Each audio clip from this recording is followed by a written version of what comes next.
All right, so before we took off on Christmas break, I went through chapter 3 with all of you kind of individually. We didn't make any videos on that. I just talked with you all. It was really some simple stuff with inequalities and everything like that. And the goal was to try to have the chapter 3 test before we got out on Christmas break, but due to surgery, it did not happen. To my surgery anyway, not your surgery. You didn't have surgery, I had surgery. Craziness. Anyway, moving on. So what I decided to do is, you probably over the past 2 weeks have forgotten most of the stuff that we talked about and did all the practice and everything that you did. So I'm going to kind of generally do a little crash course review with you today. You have another review that you're going to work on, and then you'll have a chapter 3 test here within the next day or two.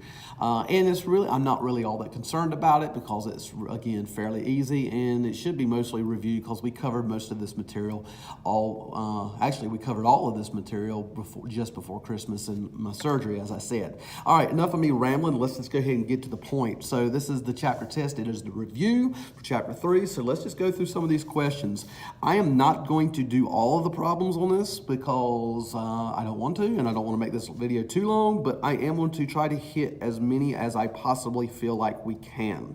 All right, now, so let's just do the first one right off the bat. It's telling me to write the word sentence is as an equality.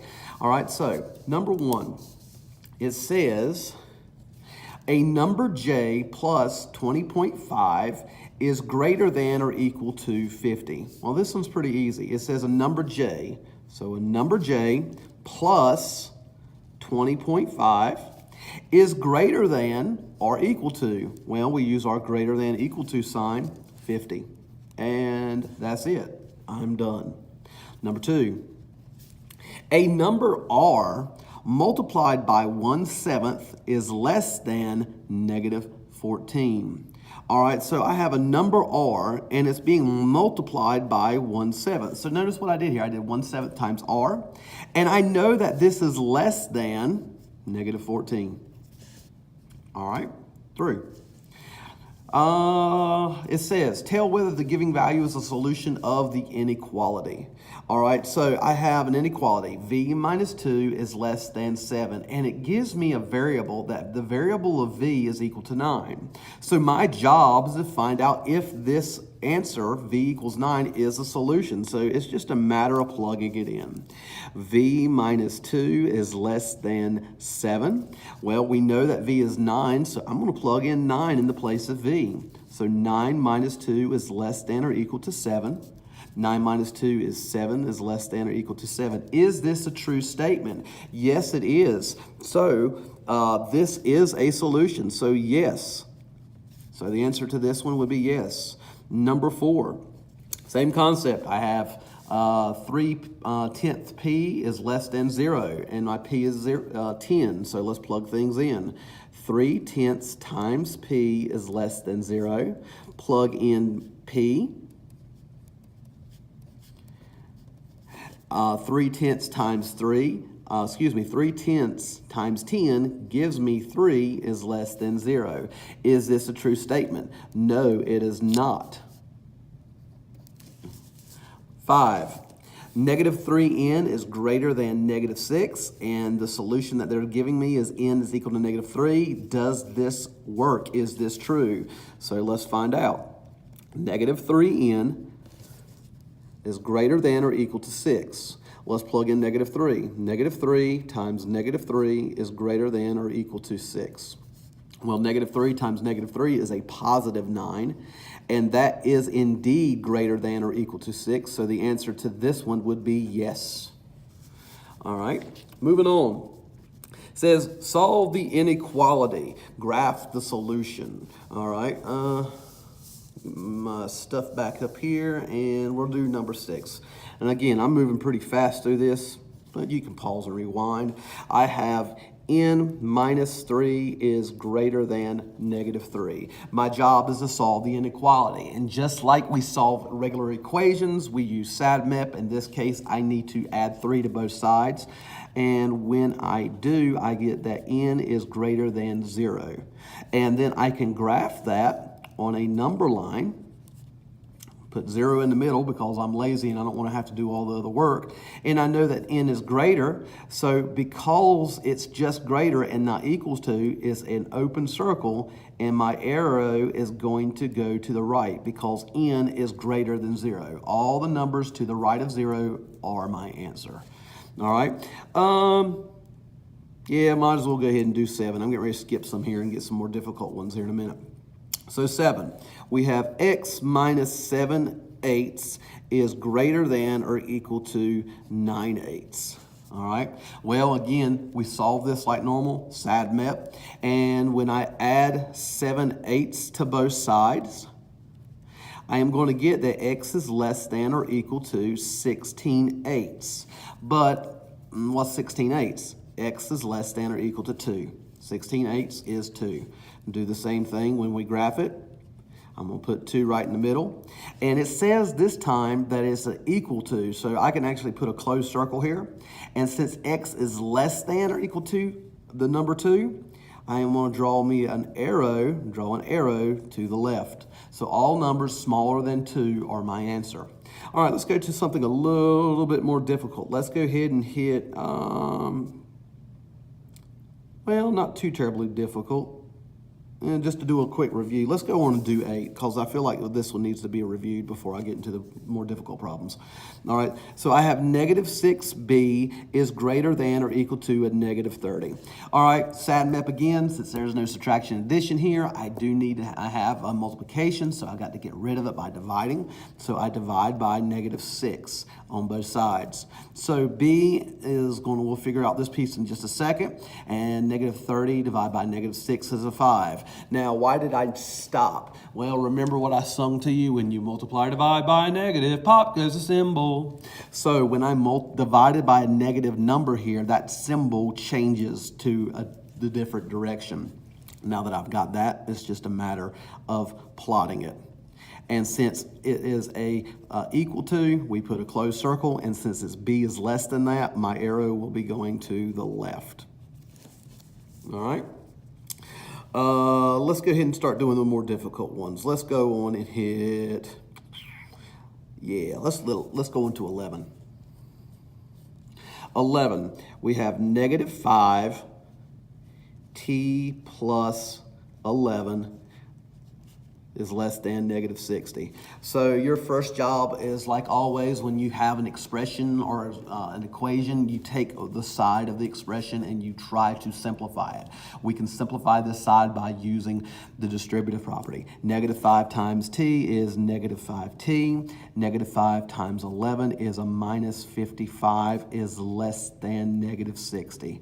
All right, now my simple job is to go ahead and solve for this. This time I want to SADMEP my sides, and I'm going to add 55 to both sides, and I get -5t is less than a -5. And now I want to get rid of this -5 here through division because of the SADMEP rules that we already know. And I get that t is something to 1. But remember, when you multiply or divide by a negative, pop goes the symbol. So the symbol gets switched to greater than, and we can plot it.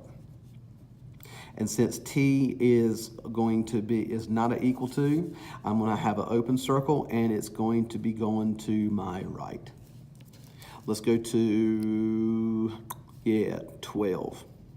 So this one looks complicated at first, but you need to realize something, that this is technically 2 different inequalities all squished into one. So what I'm going to do is I'm going to rewrite this as 2 different inequalities, and then I'm going to solve for each one. So I'm going to say 3 is less than x or equal to x plus 5. So I've done that one. And then I'm going to do the same thing on this side. I'm going to go x plus 5 is less than or equal to 9. And now that I've done that, I'm just going to simplify this by subtracting 5 because of our SADMEP rules. And I get the -2 is less than or equal to x. And using SADMEP rules again, I'm going to subtract 5 on both sides. I get x is less than or equal to a +4. Now that I've done that, I'm going to go ahead and draw a line. And since I have 2 numbers, I'm going to have a -2, and I'm going to have a +4. First off, I know that this is going to be a closed circle, Okay, and this time it says that x is negative 2 is less than x. In other words, I'm not going to be drawing my arrow this way because it's saying that x is actually bigger. X is bigger, so in this case, my arrow is going to be drawing this way. All right, now notice I didn't draw the arrowhead all the way, but I'll draw it just for argument's sake. And now let's look at this one. We know that this is going to be a closed circle again, and this time it says x is less than 4, so it's going to be this way. But since there were two different expressions here, not expressions, but inequalities, that means that my solution is this entire little section. Okay? All right. Let's go ahead and do 13. 13, we have 3x minus 2 is less than 4, or x minus 4 is greater than or equal to 6. Make sure I wrote that down. 3x minus 2 is less than or equal to 4, or x minus 4. All right. So basically all we're going to do is to simplify and solve this inequality for x. So we're going to start with this one. We're going to use our rules with SABMEP. So I'm going to add 2 to both sides, and I get 3x is less than or equal to 6. And now I'm going to continue using my SABMEP rules and divide by, and I'm going to get x is less than or equal to 2. Notice that this one did not flip because I did not divide by negative. Now I've got that one. Now I'm going to do the same thing over here using SABMEP rules. I'm going to add 4 to both sides, and I get x is greater than or equal to 10. Now that I have that, I'm going to draw my lines. I have a 2. I have a 10. It says x is less than or equal to 2. Well, because it's equal to, we have a closed value. And since it's saying that it's less, it's going to be an arrow to the left. All right, an arrow to the left. And then this one is saying x is greater than or equal to 10, so that's going to be a closed circle and an arrow that is going to my right. And this is the reason why it's an or statement. I can either go this direction or I can go that direction. Whereas with the previous one we did, it's what we would call an and statement, in which we don't really talk too much about it because it has to include both. It's where they combine. All right. 14. So this is the absolute value of x plus 5 is less than 12. All right. Now, with that being said, this should be very reminiscent. Again, we talked about this before Christmas, but it's very reminiscent of solving absolute equations. And what we have to do is we have to rewrite it as 2 different inequalities. The first one would be x plus 5 is less than 12. And the next one would be x plus 5 is greater than a negative 12.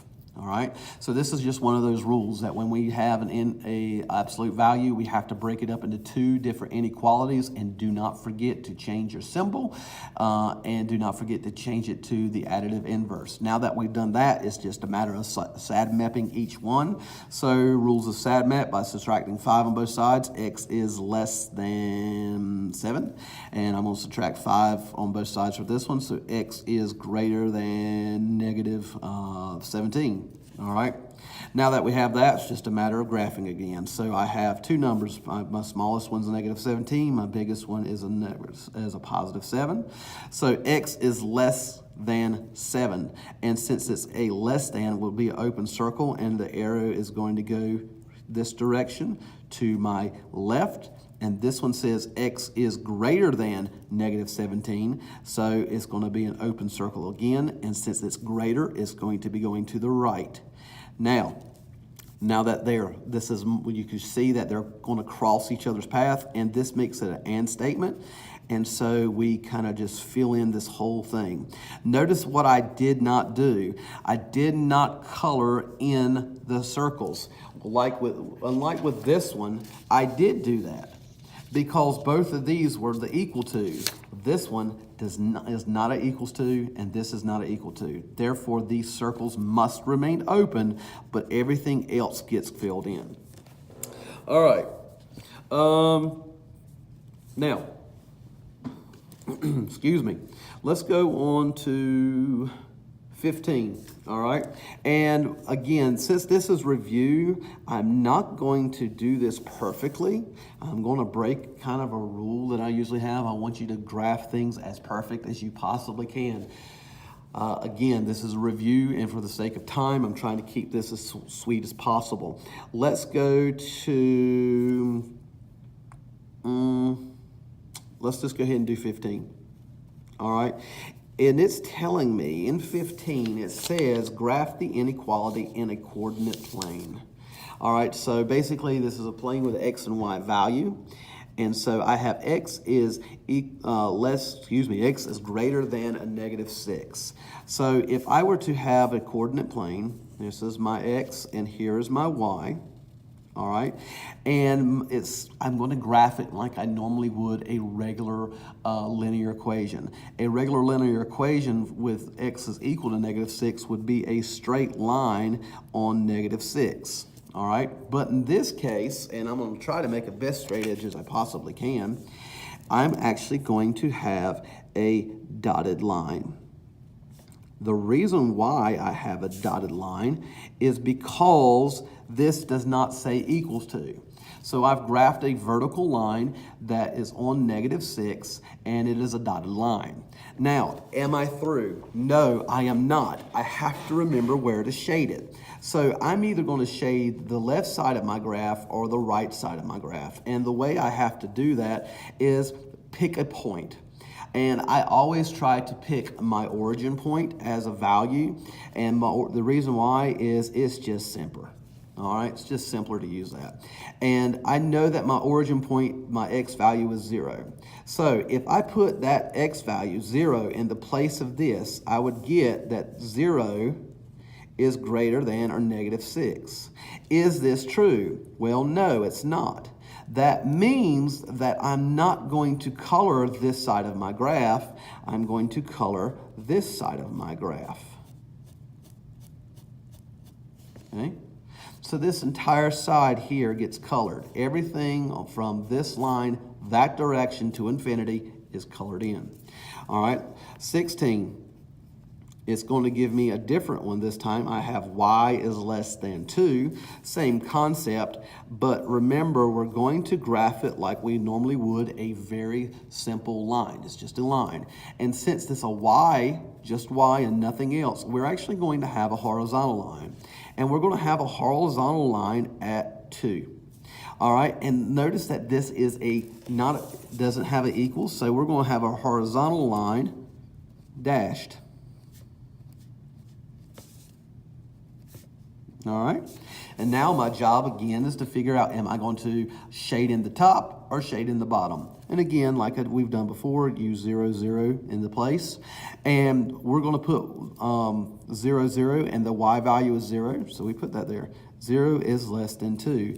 Is this a true statement? Yes, it is. That means that this entire side right here gets colored in.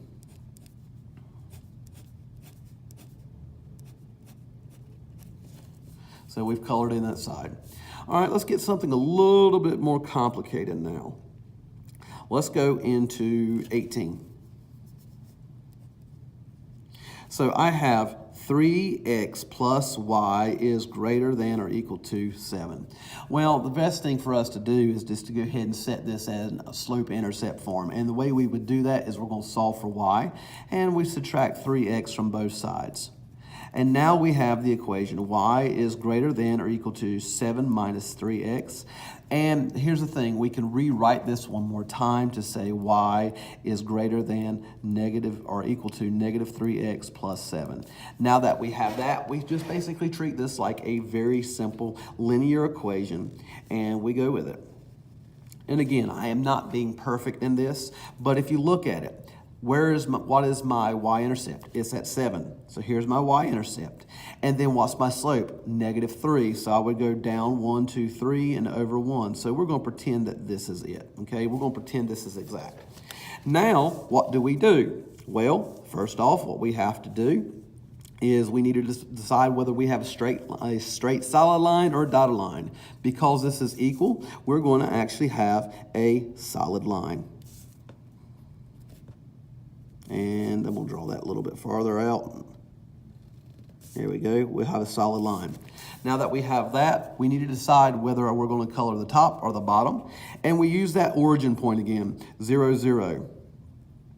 And so we know what according to this, we know y will be 0, so we plug it in. 0 is greater than, then we know that's going to be -3 times 0 plus 7.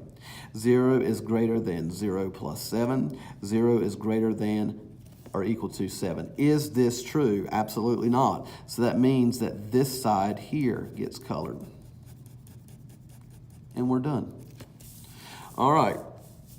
And that's pretty much about it. Those were the main gist of things. I'm actually not going to cover too much of the word problems because I don't want to go any longer on this, but that's kind of the gist of that entire chapter. We hit all the big deals. You do have some other review that you're going to do for me between now and the test.